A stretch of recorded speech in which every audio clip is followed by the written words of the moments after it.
За өнөөдрийн манай ярилцлагын зочноор Монгол Улсын ерөнхий сайд асан Монгол Улсын гавьяат эдийн засагч Дашин Бямбсранго оролцож байна. За танд үзэгчдийнхээ өмнөөс энэ өдрийн мэнд хүргэе. За баярлалаа, та бүхэнд ураа мэнд хүргэе. Тэгэхээр Бямбсранго бид бас яг энэ цаг мөчид тантай уулзах гэж ирсний гол зорилго нь болохоор өнөөдөр Монгол Улсын 3 дахь ерөнхийлөгчөөр ажиллаж байсан энх хоёрыг одоо хүч хэрэглэн баривчилж хорьсон энэ үйл явдлын голны анхаарлын төвд байна. Та тэгээд энэ үйл явдлыг зүгээр хөндлөнгөөс ажиглаад сууж байгаа хүний хувьд энд ямар дүгнэлт хийж байна? За яг эхлээд хэлэхэд бол цэвэр хувь хүний хандлага гэж хэлж болох юм да. Ер нь Монголын төрийн тэргүүн байсан хүмүүс, Монголын төр засгийн өндөр алба харж байсан хүмүүс бол их эрсдэлтэй орчинд ордог юм уу да гэж боддог.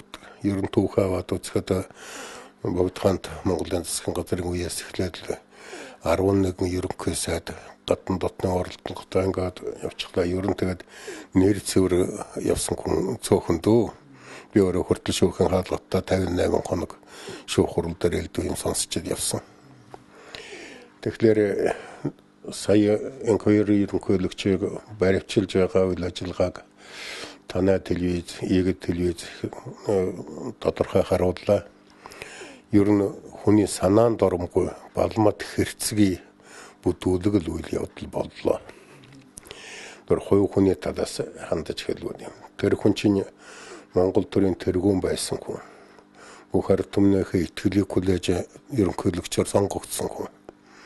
Тэгэхээр тэр хүнд Монгол төр монголчууд бол зохих хэмжээний хүнд итгэлтэй хандах ёстой л доо. Гэтэл нөгөө төрийн хамгаалтанд авсан төр маань өөрөө очоод гаруугаар машины цонхойг анхааг зөгчхөөд өөрт нь буу тулгаад тэгээд байшингийн хаалгыг нь лантуудаж эвдэж хаад тэр орж байгаа хүмүүсийн хамгаан урд нь лантуу ирсэн нэг залуу гэж яваа үсттэй. Байшин дотор ороод бас өөр нэг хүн лантуудахснаатай яваа юм гэж бодогдож байна л тийм.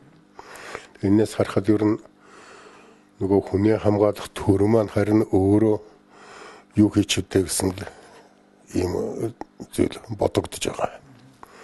За ер нь аливаа үйлдэл бол өөрийн орон цагийн талаас бол үнэлэгдэх ёстой л доо. Ер нь Монголд одоо ямар цаг үе байна, бид нар ямар орчинд амьдарч байна гэдэг талаас. Тэгэхээр одоогийн Монголын улс төрийн амьдрал бол их хурцыг зэгтэй үед ороод байна л да. Энд улсын хурлын сонгуул болон орон нутгийн сонгуул болон улс төрийн намууд энэ үнд өрсөлдөн нэг талаас. Нөгөө талаас Монгол үндэсний эрх ашигыг хүндсэн томоохон нийгмийн эдийн засгийн асуудлууд тулгарч байна. Энэ дотор бол Монголын баялагын гадны хөрөнгө оруулагчид хамаагүй цацаж олгосон. Тэгээд томоохон уурхай баялагыг бол гадны төрийн өмчтэй компаниуд худалдаж авч байгаа иймэрхүү асуудлууд гараад байна. За үүний хажуугаар авилгал гэдэг асуудал ер нь төр авилгалаа цэвэрлэх асуудал монголчуудын өдөр шөнөгүй одоо боддог асуудал болоод байна шүү дээ. За ийм нөхцөлд үйл явдал боллоо. За үүний хажуугаар өөр нэг хурц асуудал бол 2008 оны 7 сарын 1-нд болсон мөхцөмбраагүй байдал түүнийг дэлгэн дуулаж хүний амийг хүнөөсөн энэ хэргийн хүчиг тайлагдах цаг бас ойртож байна уу гэсэн ойлголт төрж байсан. Ийм үед бол саяын үйл явдал боллоо. За энийг улс орны амьдралын орчин цагийг харгалзахгүйгээр төрийн тэргүүн байсан хүн руугаа чиглүүлж ийм харгислал төрөмгөл үйлдэснээр ер нь үүсгэсэн тэр субъектууд нь тэр цаад эзэд нь ингээд улс үндэстнээ их хурц сөргөлдөөний ангал руу түлхчих шиг л бодлоо. Ингэж л бодож байна. Яг нь баривчлах шалтгааны талаар ойлгохтой тэмцэх газраас мэдэгдээд байгаа. Тэгээд тэр шалтгаануудад одоо нэг ном хэвлүүлсэн, за телевиз байгуулсан, нэг зочдууд л нэг барилга болгосон барилгыг одоо өөрийн болгосон ч гэнэ. Тийм шалтгаанууд урдаад байгаа. Тэгэхээр энэ үнэхээр энэ тэр баривчлах шалтгаан мөн үү? За ер нь өмчгөөчлөлийн холбогдолтой ч юм уу эсвэл татвар төлөөгүй ч юм уу юм асуудал бол аж улс орондоо гарч л байдаг асуудал л да. Тэгэхдээ манай авилгатай тэмцэх газраас гаргаж байгаа 3 гол тайлбар нь бол дэндүү арчаагүй юм гэж ойлгож байгаа шүү дээ. Хэнийг ч гэж ном хэлүүлээд гадын татвар төлсөнгүйгээд барьж шоронд хийж байсан удаа байхгүй л дээ. Гэтэл нэг заавал ерөнхийлөгчөөс эхлэх ёстой юм гэж үгэтэл тэр ном нь төрийн өөрийн хэвлүүлсэн ном болж таарлаа шүү дээ. Тэрний төлөө бол ерөнхийлөгч татвар төлөө сууж байхдаа яах вэ тэр нь ч ойлгомжтой. Хүүн компани байгуулсан тэр нь нотлогдоо өгöd байгаа юм. Хүүгэн компани байгуулсан төлөө эцгийг нь хаалга нэвдэж орж барьчилдаг яс хаа байна тэр. За тэр телевизийн асуудал ярьж байгаа юм. Энд чинь 10 жил яригдлаа л да. Тэр нь бол иргэний журмаар л очроо олцох тухай асуудал түүнээс биш шүүхтээр ч очих биш. Ер нь иргэний журмаар очроо олцох хэвээр асуудал. За нөгөө талд нь тэр хэвлэх үйлдвэр энэ гэдэг тэр хувьчлалын асуудлаар нэг хоёр ерөнхийлөх тайлбар өгсөн шүү дээ. Чи юу болсон юм яасан хэн гэдэг хүн авсан юм гэдэг.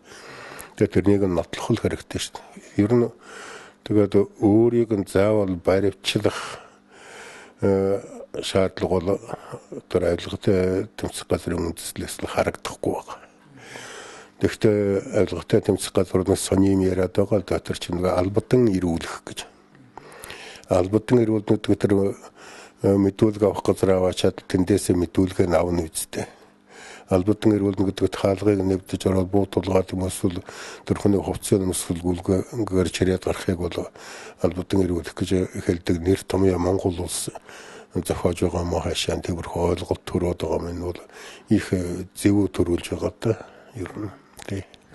Энэ бас сүүлийн үед яригдж байгаа асуудал бол яхахгүй Монголын томоохон орд газруудад манай шийдвэр гаргагчид эрх баригчид одоо төр засгийн хүмүүс өөрсдөө хувь эзэмшдэг гадныхантаа нийж тэр баялагийг хідүүлэхний одоо завшдаг энэ үйл явц бас ширүүхэн гарч ирлээ л да одоо 5 толгойд гэхэд хувийн компанид өгөөд байр авсан засгийн газрын гишүүд ил боллоо. За тэр одоо Сауско Бизнес гэж хятадын компаниг одоо төр худалдаж авахд үндсэндээ энэ баялагууд харийнхны мэдлэлд очиж байгаа гэд энэ бүхэн одоо ил гараад олонд энэ мэдээлүүд очоод ирэхин цагт тэнд нэг зүйлийг бас олонний анхаарлыг сарниулах зорилгоор энэ хоёрыг баривчлаа гэж үзэх хүмүүс ч байна. Энийг та юу гэж бодож байна? За ер нь Монголд одоо улс төрийн олон нам байна.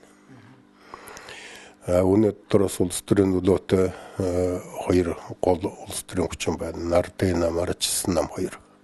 Ардаа намын төр засаг барьж байгаа болохоор урд нь хэлж байна л да. Гэтэл энэ хоёр нам маань энэ үндэснийхээ баялагийг гадны хөрөнгө оруулалт эзэмшүүлж байгаа байдал энд гарч байгаа завхарлын тухай ярихгүй байгаа. Сүүлийн үед Монгол Ардын хувьсгалд нам үндэсний арчсан намынхан энэ талаар ярьдаг болсон, ярьж байгаа.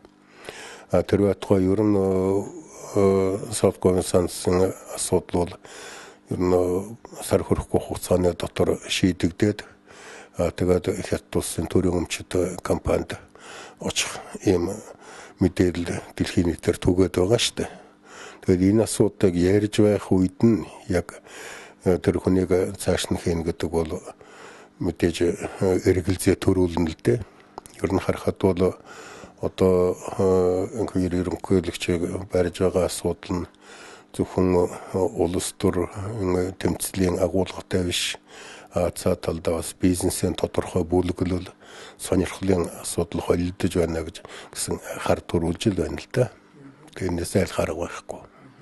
Өнөөдөр ер нь энэ Монгол улс энэ их уулуурхаан баялагийг ашиглаж байгаа мөртлөө тэр нь ард түмэнд хүртээлгүй орд газруудад нь ер нь гадныхын хяналтаа тогтоожчихсан ийм байдалтай. Энийг бас Монгол улсын ерөнхий сайдаар ажиллаж байсан. Тэр дундаа эдийн засагч хүний хувьд үнэхээр энэ Монгол тэр олон их зүйлийг ашиглаад одоо эдийн засаг өслөөл гэж яриад байдаг. Гэтэл ард түмэн ядуураад байдаг. Энийг ер нь та юутай холбож үздэг вэ? За ер нь тодорхой жишээ бий л дээ. Жишээлхэд толгойтын алтны үйлдвэр 2007 он гэхэд ер нь толгойтын алтны үйлдвэр цайрт минерал эдгээр чинь нийлээд ер нь 700 тэрбум төгрөгийн татвар төлөөгөө зугдсан шүү дээ. Ер нь толгойтой алтны үйлдвэрээс Монголд юу үлдвэ гэдгийг хүмүүс маш сайн мэднэ. Энэ нэг эрх мэдэлтнөөч бас үгүйсгдэггүй шүү дээ. Тэгэхээр гадны хэн нэгэн гартаа царил зээтүү байсан хүн ирээд манай газрыг ухаад байгаа ч юм биш.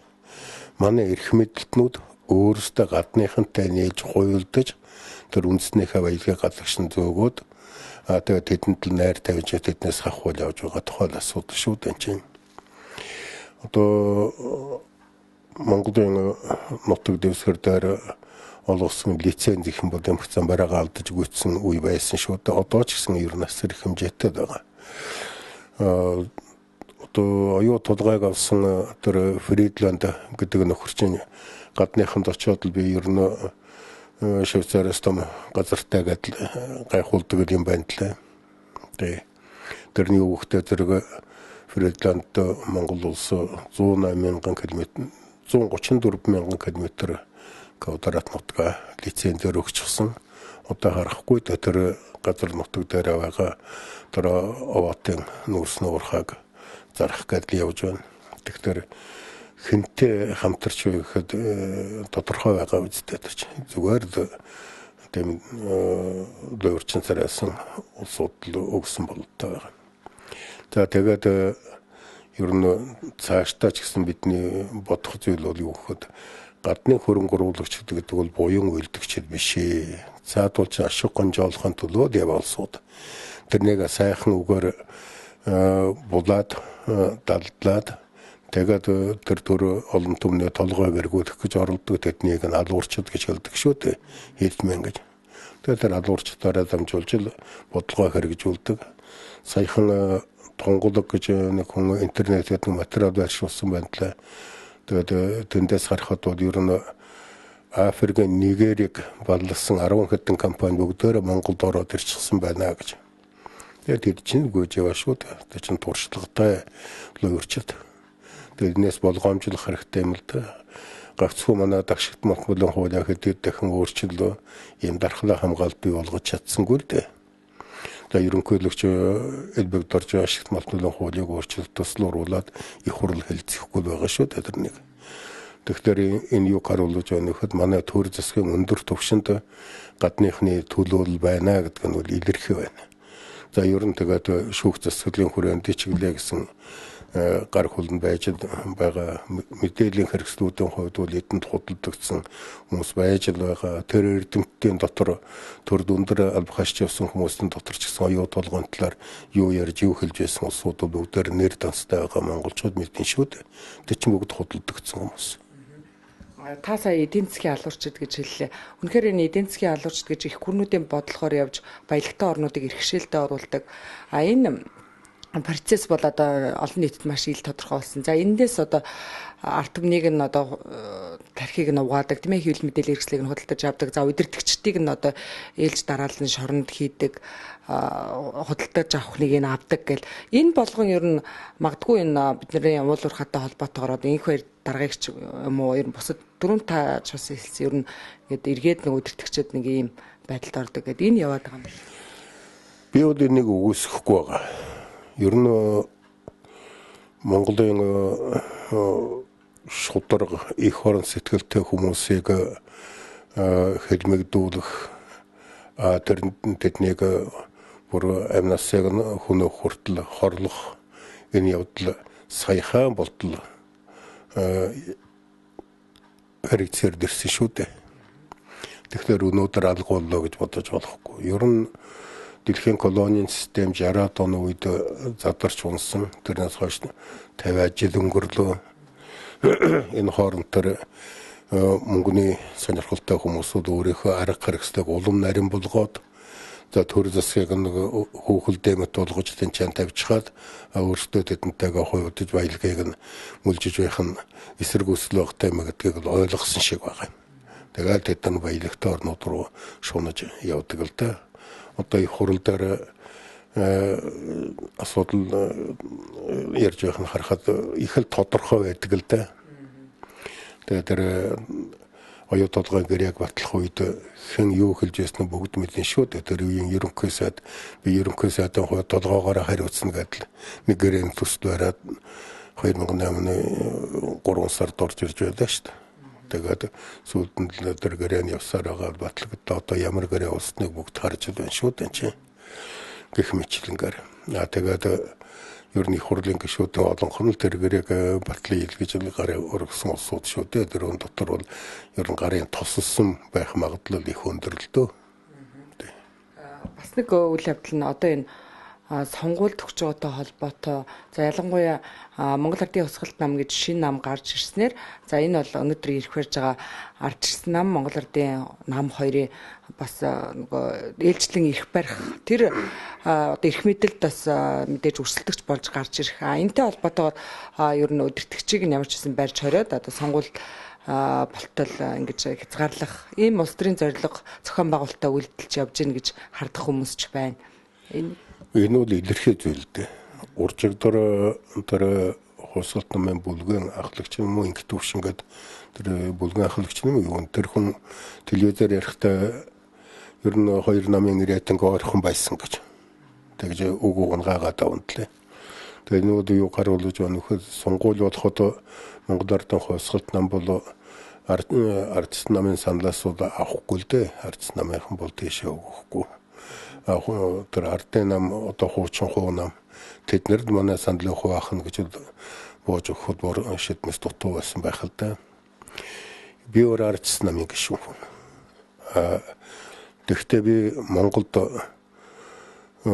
янз бүрийн үзэл бодол байх нь хортой биш ашигтай гэж боддог. Тэгэхээр Монгол Ардын Хувьсгалт нам гэдэг нэртэй улс төрийн хүчин гараа тэр хуучин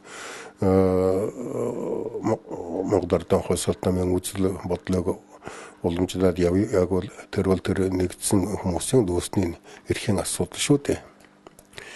Бид нэр янз бүрийн үзэл бодол дээр чөлөөтэй ярилцж байм ажил нь үннийг олохоос биш аль нэг улс төрийн хүчин дангаар ноёрхоод эрэхтэй тэр тэн дундаас бол үнэн гардаггүй гэдгийг 70 жилийн түүхээсээ мэдэн шүү дээ.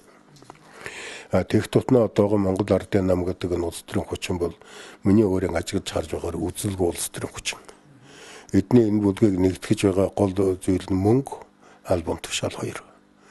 Энэ саяын тэр засгийн газар байгуулж байсан томилгоо, тэр дэд сайдуудын томилгоо, сайдуудын томилгооноос л тодорхой харагдлаа шүү дээ. За тэгээд чим одоо манай ардчилсан нам ч гэсэн тэр сонгуульд орох эрхийг бол мөнгөөр худалддаг бас нэг тийм лангуурхуулын болчиход байгаа би энийг бол өөрснийхөнтэй хэлж ил байдгийн. Энд чинь бид Монголын амьдралын асуудал Монгол хүний нүдэн дээр ил байгаа юм хэлэхээс өөр яа. Тэгэхээр Монгол Ардын нам бол Монгол Ардын Хувьсгалт нам гэдэг шинэ улс төрийн хүчин бидний өрсөлдөгч болох нь байна. Ер нь тэгээд өнгөрсөн хугацаанд явуулсан 4 жил явуулсан арчаагүй бодлого энэ хавтгаарсан халамжаар иргэдээ хуурах гэж оролцсон сая 500 мянган төгрөг өгнө гэж худлаа гэдэг бүтээгүй. Тэгээд амлалтаа биелүүлэхэд тулд гадаад гүрэмдэд зээл тавьж хойч үеийнхээ ирээдүг барьцаалж зээл авч хэдэн төгрөг тараасан болж тэгээд тэр нь бол хуурамч байсан гэдгийг хүн бүхэн мэдчихлээ шүү дээ. Үнэхээр өргөдлөө эдийн засаг авааллаа 2007 онд хямралыг үсгсэн одоо дахиад хямралын байдал руу орж явна. Энэ бүхнийхээ лайл анчигаас одоо зайлахгүй нэгтэй тэгээд Монгол Ардын Хувьсгалт намыг толгойгүй болгох. Тэгээд тэр ерөнхийлөгч байсан энэ хоёрын нэрийг унгаж тэгээд өөрсдөө өрсөлдөөн даваа байдлуулж авах гэсэн арга юм гэдэг нь зөв нэг нотлогоо шаардахгүй байх гэж бодож байгаа. Тэ. Өөр нэг асуудал нь бас яг тэр өдөр баривчлагдах өдрөө ихэр дарга 7 сарын 1-тэй холбоотой материалуудыг олон нийтэд ил болгосон байдаг. Сонгуульд өгөх тусам яхахгүй 7 сарын 1-нд 5 хүн буудаж нас барсан одоо энэ асуудал дэлгэгддэг. Энд мэдээж одоо тушаал өгсөн хүн хэмбэ гэдэг хамгийн гол асуултын тэмдэг хэвээрээ байдаг. Энийг ер нь илрүүлэх сонирхол эрх баригчдад байхгүй байгаа юм шүү. Тэгээ ер нь монголчуудын санаа зовж байгаа гол асуудлын нэг нь энэ л дээ. 2008 оны сонгуул бодлоонтой болсон. Тэгээд 12 оны сонгуул бодлоонтой болоод дахиад ийм эмх замбараагүй байдал үүсэх юм уу, олон түмний бухимдал үүсвэл яах вэ гэдэг юм асуудал хурцаар давигдаж байгаа. Ер нь 2008 оны сонгуул бодлоонтой болсон энэ үеэр галт зэвсэг хэрэглэж хүнээс явдлын үннийг олох ёстой гэдэг бол энэ хоёр ерөнхийлөгчийн удаа дараа хэлж байсан байр суурь л да. Тэгээ сая 12-ны өдөр энэтэй холбоотой тэр намуудын төлөөлөгчтэй уулзалтынхаа материалыг олон түмний хүртэл одоо интернетээр байж байна. Би хаяа орж үзэж байгаа тэрнийг нь. Тэгвэл энд асуудал ер нь нэлээд тодорхой юм билээ л дээ. Миний бодоход улсын ерөнхийлөгч бол онцгой байдлаар зарлах талаар шийдвэр гаргана л да. Зарлаг гаргаад тэр онцгой байдал тогтооно. Тэгэхээр тэр онцгой байдлыг хэрэгжүүлэх штаб байна, засгийн газар байна, засгийн газрын байгууллагууд, цагдаагийн байгууллагууд тухайлбал энэ чинь хэрэгжүүлнэ шүү дээ. Тэгээ энэ хүмүүсийн хариуцлага асуудал яригдах ёстой. Тэгвэл одоогийн байдал бол нэг жаахан тийм хэдэн хурандаа нэг генералыг тэнд барьчихад л сүржигнээд байгаа л да. Миний бодоход хамгийн түрүүн онцгой байдлын штабын дарга юу хийсэн бэ гэдгийг тодруулах хэрэгтэй. Тэр хүний хариуцлагыг шууд өргөх ёстой. Тэ. Агт шууд хариуцах хүнийг нь биш, гүйцэтгэгч хүмүүсийг наваачаад олон түмний ингээд цагдаа олон түмэн хоёрыг хагаралдуулах, мөргөлдүүлэх тэгээд ард нь ногдох үйл ажиллагаа явж байна шүү дээ. За нэг талаас энэ. Нөгөө талаас бол ер нь 7 сарын 1-ний үйл явдлыг давтагдахгүй их баталгаагүй очиход байна. Сонгуулийн хуулиа өөрчлөлөө. За тэнд олон түмний сонгоогүй хүнийг аваачаад намын жагсаалтаар их хуралд оруулах, гулсуулж оруулах ийм нэг нүх ухсан үндсэн хуулийн цэцээр очиод унчихлаа. Ингээд цэцэх хурлын хооронд их төвөгтэй байдал үүсгэжлээ л дээ. Тэгээд нөгөө иргэдийн үнэмлэхээ цахин үнэмлэх олгонд гэсэн тэр нь байхгүй болж гойшлохоор болж таарж байна. Нөгөө тоолох машин нь санал тоолох машин хүртээмжтэй юм уу, чадaltaй юм уу, үгүй юм уу тэр нь мэдэгдэхгүй байна. Тэгээ ер нь одоо ардын намынхны толгойж байгаа тэр иргэний бүртгэл мэдээллийн газар сонгуулийн ерөнхий хорооноос хэлж байгаа үг баримтж байгаа байр суурийг харахад бол дургүйд хүчгүй гэдэг л ийм л зүйл харагдаад байгаа. Тэгээ би дотроо бол сонгуул зайлшгүй бодлох юм байна дөө өднөр дөрвөчхөө адилаар бодлуулах юм байна гэж бодож байгаа л да. За ийм нөхцөлд бол яг хуу сонгуулийн эрхтэй иргэд аль болохоор өөрсдөө сонгуульд очиж саналаа өгөхгүй бол чинь тэгээд очоогүй хүний саналыг бол өснөө дугуулахад били юм байна даа гэж бодогдоод байгаа л да. Тэгээ би хүүхдүүдтэй ч ингэж хэлж байгаа. Сонгуульд ороорой л гэж хэлж байгаа. Тэгээд энэ сонгуулийн асуудал бол юм байна. Сонгуул бодлоо гэхэд бол Монгол Ардын хувьсгалт нам хүчтэй гарч ирэх их хурал төлөөлөлтөй болох ийм боломж бий л дээ. Тэгээд энэ бол ер нь тухайн улс төрийн нөхцөл байдлыг бол нэлээд өөрчлөх ийм төлхөр байж болох юм. За үнээс болгоомжлохдоо одоо сая ерөнхийлөгч байсан хүнээ хариуц хэрцгийгээр шоронд хийж байна л гэж бодогдож байна.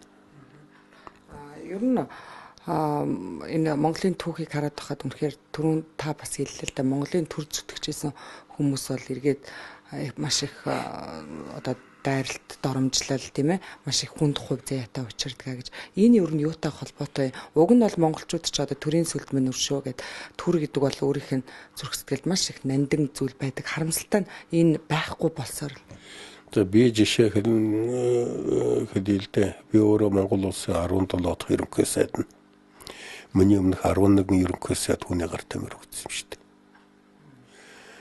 Тэгэхээр эндээс тодорхой харж болно л доо. За энэ ч явсан гоо хаашаа явахдаа бол за маршлан дансаа бодохоор явлаа даа гэж өглөө хөрөн торгон дээр нөмөрчхонны маха сүтээ санд хадагаад идэж сухтаа хэлэл явсан байдаг юм. Цэдэн болгоо навчаал мэдрэл муудлаа гэдэл хороосон тэгээ сүлд нь тэр өнгөрсөн хойд нь би комистомэлж яваад зургийг авахулсал та. Тэгэхээр бүслөхөөс доош бол өхрийн өвчсөн ах шиг болгоод тавьчихсан юм байна. Хоёр өсгөн цоороод идээвэр гоож тэндээс нь тэр явж ирсэн комиссын дарга эмч хүн өөрөө над хэлэхдээ гайхамшигтай биетэй хүн байж тэр цуснд нь хордлого ороод өсгөн цоорч байхад амьд байсан байна. Бидүүд юу тэр өсгөө цоорхоос өмнө хэд дахин хөхөд явцсан байгаа шүү дээ гэж хэлж байна. Хүний гартал тэр хүнээс барсан шүү дээ. Сүүлчийнх нь. Тэгээд ер нь Монгол төрөд өндөр алба хашжсэн хүмүүст ингэж харигс хатуу хандгийн гол үзүүр нь хаана байдаг вэ? Гаднын явуулгал байдаг юм шүү дээ. Ер нь төрийн бодлого төрийн жил гадны хүний гарт байгаа цагт бол дандаа юм зүйл явдаг. Тэгэхдээ богдхан засгийн үед бол эрх чөлөөний хөдлөө тэмцэж улсаа зарлж байх үед бол бүрч хатуу ширүүн хорч өгөө тэгээд тархинд буцах янз бүрийн юмар хоролж алж байсан шүү дээ. 1990 оны ардчилсан хувьсгалыг бол хувьсгал хийж байх үед бол та одоо мэдээч Монгол орн эрх чөлөөтэй сайхан хөгжилтөө ийм орн болно гэсэн итгэл найдвартай байсан баг. Эргээд энэ 22 жилийн дараа харахад үнэхээр нөгөө бидний хүссэн нөгөө ардчлал минь хаана байна? Бүр өмнөхөөсөө дордчихсан тийм ээ. Өнөөдрийн таны ярьж байгаа энэ төрөд зүтгэж байгаа хүмүүсийн байр байдал ч гэсэн. Тэгэхээр энэ одоо яагаад бид нар энэ зөв замаар явж чадсангүй? За тэгэхээр би бүх замыг буруу боллоо гэж хэлэхгүй. Одоогийн Монгол орныг 90 оноогтой харьцуулах юм бол та нэгдэшгүй өөр болсон. Тэр үед өөрөө хүүхэд байсан байлгүй дээ. Монголчууд ямаана 3 дугаар маханда үр сайхаас ихэд л очирдаг байлаа шүү дээ. Тэгээ хүний эрх хэрэгчлөөч гэж юу байлаа. Та нэгдэшгүй өөр болж. Гэхдээ бид энэ замаараа цаашдаа явна. Энэ зам их бартаатай зам. Хизээч бартаагүй дардан болохгүй. Бид нар одоо тэр авилгал мөнгө гэдэг юмныг хор хуртчаад бодолж байна л да. Тэгэхээр нэг тийм мэрэгүүг байдаг юм л да. Ер нь үзэл бодлого нийгэм харанхуйд тэмтчиж байгаа хүнтэй адил гэж. Одоогийн нийгэмд маань ардчил эрх чөлөө гэдэг тугын дор мөнгөний ноёрхол тогтож байна. Мөнгөөр бүх юмыг залж иж олгоод байгаа. Одоо их хурлын гишүүд гэдэг хот болын дотор маань баячууд, толгой баячууд ерөнхийдөө орчхоо сууж байна та. Гэртэлтэйгээд илэрхий шүү дээ чинь. Тэгэхээр энэ юу харуулж байгаа нөхдөд орчин үеийн соёлтой ардчилсан нийгэм гэдэг бол өөр байдаг юм байна. Тэр бол иргэний нийгэм, иргэд нь төрийнхөө эрх мэдэлд яг барьдаг, тэр үндэ оролцдог юм байна. Бид нар бол энэ ардчилсан нийгмээр орохдоо 19-р зууны үе, 20-р зууны эхний үеийн капитализмын шатны тэр том баячуудын ноёрхолтой ноёрхолд болдог тэр үе шат руу орчиход байна. Тэгээ энэ буруу ардчил өөрөө биш. Энэ буруу бол энэ баячуудыг хазаарлаж хязгаарлаж чадаагүй. Тэгээд дураар нь тавьсан тэр л улс төрийн хүчнүүдийн буруу. Одоо Монгол ардын намгаад би түрүүн ярьлаа. Энэ нам бол үзэл байхгүй зөвхөн мөнгөний нам. Тэгээ манай ардчилсан нам чиглэлээ гэсэн одоо гишүүдээ сонгуульд ороход нь мөнгөний шалгуур тавьчихаас сууж байна шүү дээ. Тэгээ энэ юу харуулж байгаа нөхдөд зэрэг ерөн төөрөдөлд оруулж байгаа гол их усур гол уурхай маань энэ социализмын үеэс эхлээд нийгмийн инженерчилж ирсэн тэр улс төрийн хүчин тэрний дүрийг өөртөө хуулуулж байгаа шинэ улс төрийн хүчнүүдтэй холбоотой. Тийм болохоор ер нь улс төрийн намуудыг тараагаад гишүүнчилгээ болгоод дахиж бүртгэж ягсан ерөнхийлөгчийн саналыг бол би маш их дэмждэг л дээ. Та бол өнөөдөр ингээд хөндлөнгөөс харж байхад үнэхээр энэ өвөг дээдсийн үед үеийн үед авчирч ирсэн бүхэл бүтнээр нь авчирч ирсэн энэ газар шороо энэ их орон одоо нүдэн дээр сүүрч байгааг хараад та үнэхээр энийг одоо юу гэж хүлээж авдаг вэ? За сүүрч байна гэхэд юу юм зүгээр энэ газар нутгийг хамгаалах хэрэгтэй болоод байна. За одоо нийцээ зэмшиж байгаа хэдэн гадны уурхайнууд одоо төр засагт шургуулсан өөрснийхөө төлөөлөгч дулдагдж байгаа шүү дээ. Эднийг бол тэдэнтэй цуг ер нь хязгаарлах хэрэгтэй юм л да. Одоо жишээлбэл тамсаг уулгахад газрын тосоо бид ядын дайчин компанид өгчход л тэгээд өөртөө бензин шатхан байхгүй сууж байна шүү. Энийг эргэж харах хэрэгтэй. Оюу толгойг шудраг ус гэрээгээр өгсөн бол тэр эриотын тотон айван хоотой биш, эриотын тотон шудраг гэрээ байгуулах хэрэгтэй. Одоо хуужаа өөрчлөөд гадны төрийн өмчийн оролцоотой компаниуд Монголд уулуурхай салбарт лиценз эзэмших эрхийг нь хязгаарлах хэрэгтэй. Лиценз авсан гадаадын компаниуд лицензээ өөр этгээд худалдаад Монголын засгийн газраас зөвшөөрөл авдаг болгох хэрэгтэй. Уг нь бол энэ асуудалч Монголын үндэсний аюулгүй байдлын үзэл баримталд байгаа юм. Гэтэл засгийн газар их хурл маань л энийг хүлээж авч хууль болгож чадахгүй байснаас бид ийм байдалд ороод байна л да. За ер нь аюул зандлын хувьд гэх юм бол энийг дутуундах хэрэггүй, гэхдээ бүр тойшруулж хэрэггүй. Миний бодоход гадныхан ирээд Монголыг уургалж бод ногтлоод хөтөлтөл гайгүй байлгүй л гэж хэлмээр байна. За баярлалаа. Тэгээд ер нь бас одоо цаашдаа яах вэ? Ер нь энэ улс орны хувь заяа хаашаа иргэдэг юм бол за удахгүй 12 оны сонгуул болно гэд. Таны хувьд ер нь ирээдүйг хэрхэн төсөөлж байна? За яг 12 оны сонгуул бол их нөлөөтэй болно. Тэгэхдээ одоогийн парламентууд байгаа улс төрийн хүчнүүд бол ерөнхийдөө тохиролцож шиг болсон. Эднэр бол гэхдээ сонгогчдын нэг эвдэж чадна.